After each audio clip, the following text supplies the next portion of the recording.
ప్రపంచంలో ఎవరూ ఊహించిన విధంగా చైనా తన అధికారం చూపించేందుకు తీసుకున్న ఓ నిర్ణయం చివరికి దాని మెడకే చుట్టుకొనుందా?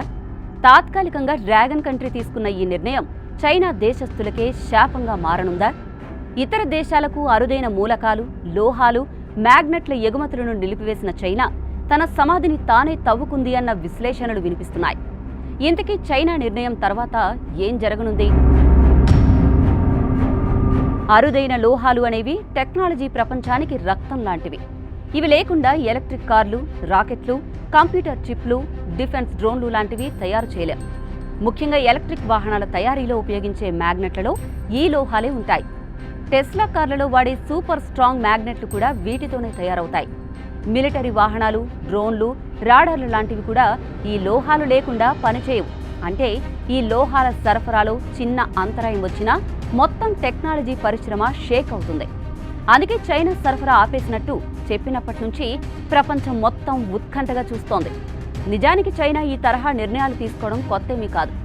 గతంలోనూ ఇలాంటియే చేసింది. 2010లో కూడా జపాన్పై కోపంగా తన ఎగుమతులు ఆపేసింది. అప్పుడు జపాన్కి కాస్త నష్టం జరిగింది, కానీ పరిస్థితిని మాత్రం వెంటనే చక్కదిద్దుకుంది.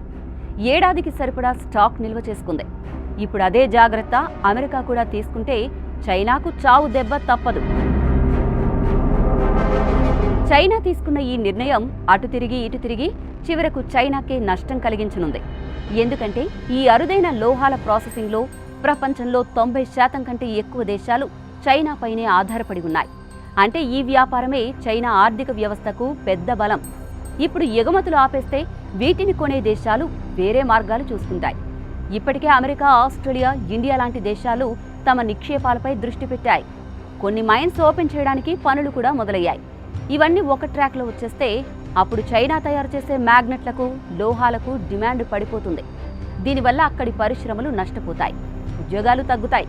అంతేకాదు, చైనా ఏదైనా దేశాన్ని టార్గెట్ చేయాలని చూస్తే మిగతా దేశాలు చైనాపై భారీ టారిఫ్లు విధిస్తాయి. దీని ప్రభావం ఊహించని స్థాయిలో చైనా ఎకానమీపై పడే ప్రమాదం ఉంది. నిజానికి ఒక్క నిర్ణయంతో చైనా ప్రతిష్ట మసకబారుతుందనే చెప్పొచ్చు. ఇప్పటివరకు చైనాను ఎన్నో దేశాలు నమ్ముతూ వచ్చాయి. ట్రస్టెడ్ పార్ట్నర్ అంటూ చైనాను ఎన్నోసార్లు మెచ్చుకున్నాయి కూడా. కానీ ఇప్పుడు అదే దేశాలు వెనక్కి అడుగులు వేస్తున్నాయి.